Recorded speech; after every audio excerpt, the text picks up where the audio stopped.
எல்லாருக்கும் வணக்கங்க. TNPSC group 2A உடைய ப்ரிலிமினரி எக்ஸாம் 1/11/2026 நடக்குதுங்க. இந்த எக்ஸாம் பத்தியான டீடைல்ஸ் A to Z, அப்புறம் இந்த எக்ஸாமுக்காக நம்ம கனெக்ட் பண்ற டெஸ்ட் பேட்ச், இதை பத்தியான வீடியோ தான் இது. ஓகே, ஸோ இந்த எக்ஸாம் தமிழ்நாடு கவர்மெண்ட்ல இருக்கக்கூடிய ஒரு இடைநிலை பதவிகளுக்காக நடக்கக்கூடிய ஒரு போட்டித் தேர்வு. இப்போ குரூப் 1 அப்படின்னா டெப்டி கலெக்டர் போவாங்க, குரூப் 2 அப்படின்னா முனிசிபல் கமிஷனர் போவாங்க. இந்த நோட்டிஃபிகேஷன்ல இல்லை, டிசிடிஓ இருக்கு, சப் ரெஜிஸ்டார் இருக்கு, ரெஜிஸ்ட்ரேஷன் டிபார்ட்மெண்ட்ல சப் ரெஜிஸ்டார் இருக்கு, ஜூனியர் எம்ப்ளாய்மெண்ட் ஆஃபீஸர் இருக்கு, இந்த மாதிரி நிறைய போஸ்டிங் இருக்கு. குரூப் 2A அப்படின்னு பாத்தீங்க அப்படின்னா அதுல assistant post, senior revenue inspector post, அதுக்கப்புறம் audit, HRNC audit department audit inspector post, அப்புறம் சீனியர் இன்ஸ்பெக்டர் கோஆபரேட்டிவ் போஸ்ட், இது மாதிரி முக்கியமான பதவிகள். அதாவது எஸ்எஸ்சியில் நடக்கக்கூடிய மாதிரியான தேர்வு தான் இதுங்க. இப்போ யூபிஎஸ்சியில் ஐஏஎஸ் போகிற மாதிரி நமக்கு டிஎன்பிஎஸ்சியில் டெப்டி கலெக்டர் போவாங்க. ஸோ இங்கே எஸ்எஸ்சியில் இருக்கக்கூடிய கிட்டத்தட்ட அதே பேஸ்கேல இருக்கக்கூடிய மிக முக்கியமான பதவிகள் எல்லாமே. ஸோ இப்போ நீங்கள் போனீங்கன்னா ரிட்டையர் ஆகிறப்ப 30 வருஷம் கழிச்சு ரிட்டையர் ஆகிறப்ப அட்லீஸ்ட் ஒரு டிஸ்ட்ரிக்ட் லெவல் ஆஃபீஸராக ரிட்டையர் ஆவதற்கான வாய்ப்புகள் நிறைய இருக்குங்க. ஒரு சீனியர் ரெவன்யூ இன்ஸ்பெக்டரா நீங்க 22 வயசுல போறீங்கன்னா ரிட்டையர் ஆகிறப்ப ஒரு டிஆர்ஓவா ரிட்டையர் ஆவீங்க. ஸோ ரெவன்யூ டிபார்ட்மெண்ட்ல வேகமா இந்த ப்ரமோஷன் அப்படின்றது இருக்கும். வேகமான ஒரு 3-4 ப்ரமோஷன் ரிட்டையர் ஆகிறதுக்கு முன்னாடியே இருக்குங்க. ஓகே, ஸோ இந்த எக்ஸாம் பத்தியான எல்லா டீட்டெயிலும் நம்ம இப்போ போட்டிருக்கோம். So date of notification 11/8/2026. So நம்ம எப்போ வரைக்கும் அப்ளை பண்ணலாம்னா 9/9/26 வரைக்கும் அப்ளை பண்ணலாம். மொத்த பதவி இடங்கள் அப்படின்றது 780 + 41, 780 குரூப் 2A, 41 குரூப் 2 போஸ்ட், மொத்தம் 821 வேகன்சி. இந்த வேகன்சி இன்னும் கூட அதிகமாவதற்கான வாய்ப்புகள் இருக்குங்க. ஓகே, ஸோ இந்த வேகன்சி நான் அப்ளை பண்ண முடியுமா அப்படின்னா, நீங்க 21 வயசு கம்ப்ளீட் ஆயிருந்ததுன்னா எல்லாருமே அப்ளை பண்ணலாம். இதுல வந்து நோ அப்பர் ஏஜ் லிமிட். நீங்க பிசி, எம்பிசி, எஸ்சி, எஸ்டி இருந்தீங்க அப்படின்னா அந்த அப்பர் ஏஜ் லிமிட் அப்படின்றது எதுவுமே கிடையாது. எனக்கு 48 வயசு ஆகுது, 47 வயசு ஆகுதுனால கூட நம்ம அப்ளை பண்ணலாங்க. இந்த எக்ஸாமுக்கு அப்பியரும் ஆகலாம். குரூப் 1க்கு தான் 39 வயசு அப்படின்ட்டு ஒரு சீலிங் கொடுத்துருக்காங்க. குரூப் 2A பொறுத்த வரைக்கும் நோ சீலிங், 21 மினிமம் ஏஜ். ஏதாவது ஒரு டிகிரி முடிச்சிருந்தீங்கன்னா போதும். இந்த பர்டிகுலரா இந்த டிகிரி தான் முடிக்கணும் அப்படின்றது கிடையாதுங்க.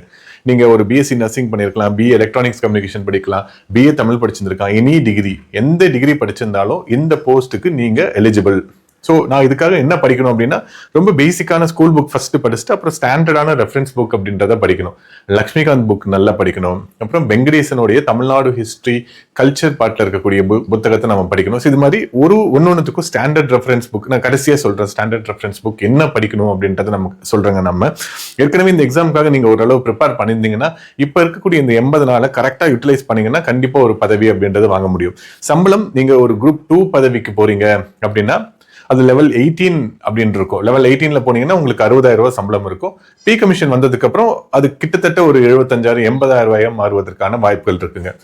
நீங்க குரூப் 2A ஒரு அசிஸ்டன்ட் இன் பிடிஓ ஆஃபீஸ்ல அசிஸ்டண்டா போறீங்க அப்படின்னா உங்களுடைய சேலரி வந்து கிட்டத்தட்ட இப்போ ஒரு 35,000 இருக்கும். இதுக்கு பே கமிஷனுக்கு அப்புறம் அப்படின்னா 1/1/26 அப்புறமே பே கமிஷன் இம்ப்ளிமெண்ட் ஆயிடும். நீங்க பதவியில சேர்ந்துட்டீங்கன்னா கூட அந்த ஃபோர்ஸ் ஆகிறதுக்கு, அதாவது அந்த நம்மளுடைய பே கமிஷன் வந்து இம்ப்ளிமெண்ட் ஆகிறதுக்கு ஒரு 2 வருஷம் ஆகும். ஆனா முன்தேதியிட்டு அப்படின்றது ஊதிய உயர்வு அப்படின்றது தருவாங்க. ஸோ அப்ப உங்களுக்கான ஊதியம் அப்படின்றது அதிகமா வரும். இப்ப 35,000 ரூபாய் இருக்கிறது பே கமிஷனுக்கு அப்புறம் ஒரு 47,000-48,000 ரூபாயா மாறுவதற்கான வாய்ப்புகள் நிறைய இருக்குங்க. லாஸ்ட் பே கமிஷன் அதுக்கு 5th, 6th, 7th எல்லாம் கம்பேர் பண்ணி பாக்குறப்ப நம்ம இதை சொல்றோங்க. ஸோ சம்பளம் ஒரு நிறைவான சம்பளம் தான் தராங்க. இந்த ப்ராசஸ் கிட்டத்தட்ட ஒரு வருஷம் எடுத்துக்கும். நீங்க போய் ஜாயின் பண்றப்ப புது பே கமிஷன் இம்ப்ளிமெண்ட் பண்ணுவதற்கான வாய்ப்புகள் நிறைய இருக்குங்க. ஸோ நமக்கு வந்து ஒரு சம்பளம் அப்படின்றது நல்லா வருது. எக்ஸாமோட டேட் தெரியுது. சிலபஸ் அப்படின்றது நமக்கு ரொம்ப ஹெக்டிக்கான சிலபஸ் அப்படின்றது கிடையாதுங்க. ஜென்ரல் தமிழும் ஜென்ரல் இங்கிலீஷும் இருக்கும். இதுதான் 100 மார்க் கேட்க போறாங்க. இதை நீங்க ரொம்ப தரவா படிச்சிருந்தீங்க அப்படின்னாவே இந்த எக்ஸாம்ல நீங்க பாஸ் ஆகிறதுக்கான வாய்ப்புகள் 90% இருக்குங்க. இதை நீங்க ரொம்ப ஸ்ட்ரென்தன் பண்ணணும். இப்ப 6ல இருந்து 10, 12 வரைக்கும் இருக்கக்கூடிய பள்ளி பாட புத்தகம் மட்டும் போதுமானா, முன்னாடி மனப்பாடம் பண்ற மாதிரி இருந்தது, இப்ப அண்டர்ஸ்டாண்ட் பண்ணிக்கிற மாதிரி இருக்கு. இப்ப கூட ஒரு 20 மார்க் வந்து மனப்பாடம் பண்ற மாதிரி தான் இருக்கு. அது ரொம்ப பெரிய சிலபஸா, வாஸ்ட் சிலபஸ் அப்படின்றது இருக்குங்க. ஜென்ரல் இங்கிலீஷ்ல வந்து உங்களுடைய காம்ப்ரஹென்ஷன், அந்த ரீடிங் காம்ப்ரஹென்ஷன் ஸ்கில் எப்படி இருக்கு, உங்களுடைய வெக்காபுலரி ஸ்கில் எப்படி இருக்கு அப்படின்றதெல்லாம் அவங்க டெஸ்ட் பண்றாங்க. ஸோ GTGE தான் உங்களுக்கு குரூப் 2A மெயின்ஸ் எழுத போறீங்களா அப்படின்றத முடிவு பண்ணக்கூடியது. அது இல்லாம 25 மார்க்குக்கு மேக்ஸ் அண்ட் ரீசனிங் அப்படின்றது கேட்க போறாங்க. ஆவரேஜ், அப்புறம் வந்து ஆட்கள் நாட்கள் அப்படின்றதெல்லாம் இருக்கும் இல்லைங்களா, சிம்பிளிஃபிகேஷன் இருக்கும், எல்சிஎம், மீபேவா, இது மாதிரியான ரொம்ப பேசிக் நம்ம ஸ்கூல், அதாவது 10ஆம் வகுப்பு வரையில் இருக்கக்கூடிய மாணவர்கள் பண்ற மாதிரி தான் இந்த கணக்குகள் அப்படின்றது இருக்கும். ஒரு 5 கணக்குகள் மட்டும் டஃப்பா இருக்கும். அதை யார் நல்லா பண்றாங்களோ அவங்க குரூப் 2 2A ரெண்டுமே எழுதுவாங்க. ஸோ மேக்ஸ் அண்ட் லாங்குவேஜை நல்ல ஃபோக்கஸ்டா நீங்க கவர் பண்ணீங்க அப்படின்னா இந்த எக்ஸாம்ல பிலிமினரி ரொம்ப ஈஸியா பாஸ் பண்ணலாம். ஸோ இப்போ மொத்த வேகன்சி 821 அப்படின்னா கிட்டத்தட்ட 10,000க்கும் மேற்பட்டவர்களை இந்த பிலிம்ஸ் டு மெயின்ஸ் அப்படின்றத எடுப்பாங்க. ஸோ மெயின்ஸ்ல ஒரு 10,000 பேர் எழுதுவாங்க, அதுல இருந்து தான் இந்த 1000 பேருக்கு வேலை அப்படின்றது தரப்போறாங்க. அப்படின்றப்ப காம்படிஷன் ரொம்ப அதிகமா இருக்கக்கூடிய பகுதி வந்து மெயின்ஸ்ல இருக்கும். பிலிம்ஸ்ல லாங்குவேஜும் மேக்ஸும் நீங்க ரொம்ப நல்லா பண்ணிட்டீங்க அப்படின்னா நீங்க பாஸ் ஆகிறதுக்கான வாய்ப்புகள் ரொம்ப நிறைய இருக்குங்க. ரொம்ப ஈஸியா நம்மளால பாஸ் பண்ண முடியும். ஸோ இந்த எக்ஸாமுக்கு நான் எப்படி அப்ளை பண்றது அப்படின்னா, டிஎன்பிசி வெப்சைட்ல நீங்க ஒன் டைம் ரெஜிஸ்ட்ரேஷன் ஆல்ரெடி பண்ணிருந்தீங்கன்னா டைரக்டா போய் அப்ளை கொடுத்து நீங்க பண்ணிடலாம். நிறைய சர்டிபிகேட்ல இஷ்யூஸ்லாம் இருக்கும். இப்போ கம்யூனிட்டி சர்டிஃபிகேட்ல நேம்ல சில சேஞ்சஸ் இருக்கும். ஸோ எல்லாத்தையும் ரெக்டிஃபை பண்ணி அப்ளை பண்றதுக்கு முன்னாடி ஆன்லைன்ல அப்ளை பண்ண ரொம்ப ஈஸியா கிடைச்சிருது. கம்யூனிட்டி சர்டிஃபிகேட், உங்களுடைய 10th 12th அப்புறம் டிகிரி சர்டிஃபிகேட், பிஎஸ்டிஎம் இருந்ததுன்னா அந்த அவங்க டிஎன்பிசி சொல்லியிருக்கக்கூடிய ஃபார்மெட்ல அந்த சர்டிஃபிகேட் வாங்கி நீங்க அப்லோட் பண்ணணும். இது எல்லாத்தையும் நீங்க அப்லோட் பண்ணிட்டு நீங்க ஃபர்ஸ்ட் 3 டைம் எழுதுறீங்கன்னா ஃபீஸ் கிடையாதுங்க, ஃபீஸ் ஃப்ரீ தான். அதுக்கப்புறம் 150 ரூபா நீங்க கட்டினீங்க அப்படின்னா இந்த எக்ஸாமுக்கு நீங்க உங்களுக்கான ஆல் டிக்கெட் அப்படின்றது ஆன்லைன்ல அப்லோட் பண்ணுவாங்க, நீங்க டவுன்லோட் பண்ணிக்கலாம். ஸோ உங்க டிஸ்ட்ரிக்ட்லயே நீங்க வந்து அப்ளை பண்ணி எழுதுங்க. வெளியில போய் அதாவது சென்னையில போய் நான் எழுதுறேன் அப்படின்றதெல்லாம் வேண்டாம்.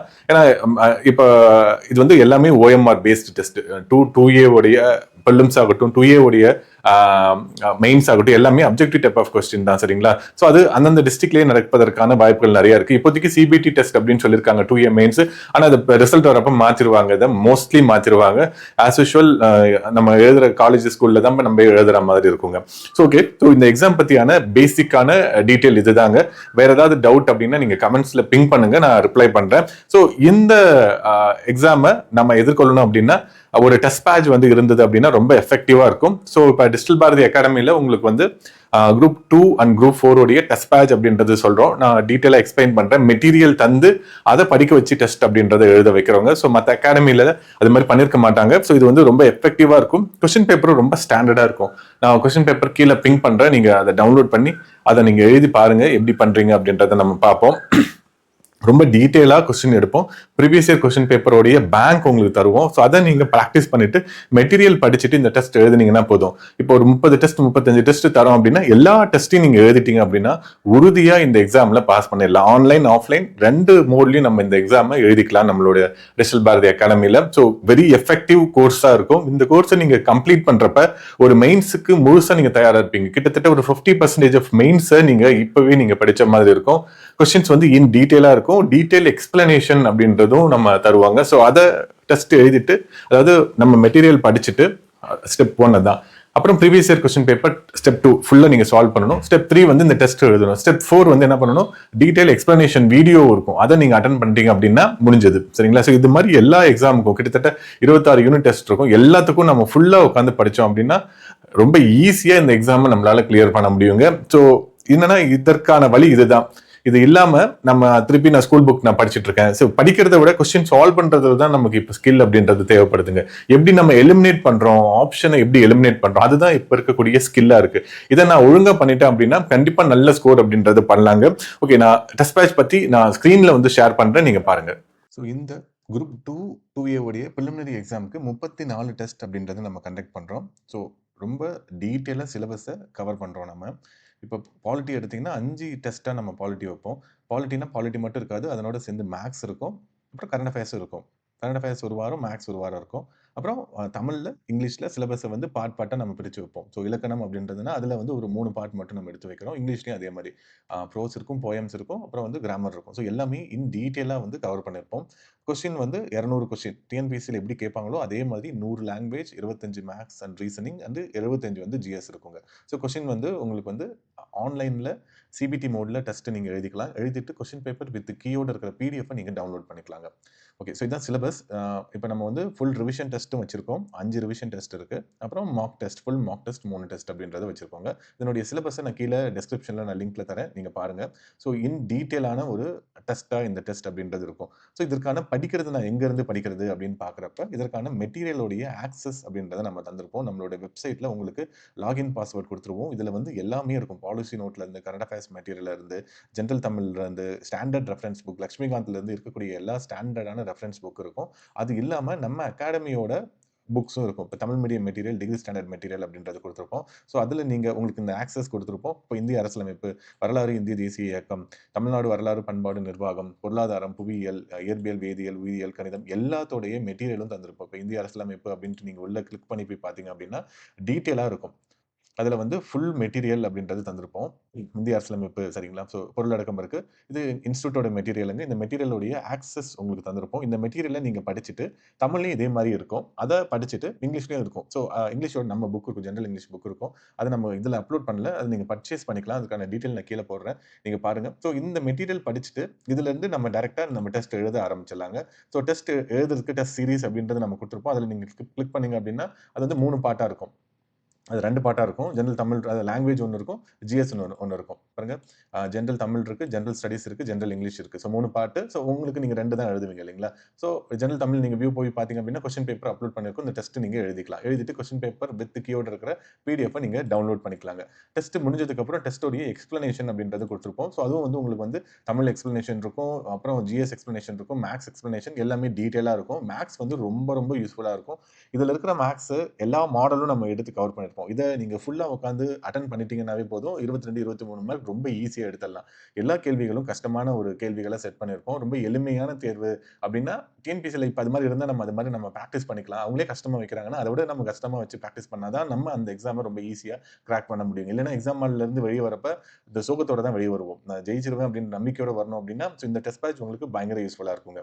ஸோ டெஸ்ட் பேட்ச் பத்தி வேற ஏதாவது டீட்டெயில் வேணும் அப்டின்னா, நீங்க கமெண்ட் பண்ணுங்க. நான் வந்து எக்ஸ்ப்ளைன் பண்றேன். இது இல்லாம ஜெனரல் தமிழுக்கு மட்டும், ஜெனரல் இங்கிலீஷ் மட்டும் எனக்கு போதும். எனக்கு அதுக்கான டீட்டெயில் கிளாஸஸ் வேணும் அப்டின்னாலும், கீழ இருக்கிற நம்பருக்கு நீங்க டயல் பண்ணுங்க. சரிங்களா? பிடிஎஃப்பும் கீழ நான் போடுறேன். ஒன்லி லாங்குவேஜ் மட்டும் நான் ஜிஎஸ்ல ரொம்ப ஸ்ட்ராங்கா இருக்கிறேன். மேத்ஸ்ல ஸ்ட்ராங்கா இருக்கிறேன். இப்ப இருக்கக்கூடிய ஜெனரல் தமிழ், ஜெனரல் இங்கிலீஷ் எனக்கு எப்படி கிராக் பண்ணணும்னு தெரியல அப்டின்றவங்களுக்கு, நான் கீழ டீட்டெயில் போடுறேங்க. ஸோ ரெக்கார்டட் கிளாஸஸ் இருக்கும். ரொம்ப இன் டீட்டெயிலா இருக்கும். தமிழாசிரியர் ரொம்ப சிறப்பா எடுத்திருப்பாங்க. அது மாரி இங்கிலீஷ் மேடமும் ரொம்ப சூப்பரா எடுத்திருப்பாங்க. அந்த கிளாஸஸ் ரொம்ப யூஸ்ஃபுல்லா இருக்கும். இல்ல எனக்கு லாங்குவேஜ் உடைய டெஸ்ட் மட்டும் தான் வேணும் அப்டின்றவங்களும் நீங்க டெக்ஸ்ட் பண்ணுங்க. குரூப் 4 உடைய டெஸ்ட் பேட்ச்சும் நம்ம கீழ நான் பிடிஎஃப் குடுத்துருக்கேன். அதையும் நீங்க பாருங்க. சரிங்களா? ஸோ ரொம்ப ஹோலிஸ்டிக்கா இந்த கோர்ஸ் இருக்கும். இந்த ப்ராசஸ கரெக்ட்டா நீங்க ஃபாலோ பண்ணீங்க அப்டின்னா, இந்த எக்ஸாம்ல ரொம்ப ஈஸியா பாஸ் பண்ணிடலாங்க.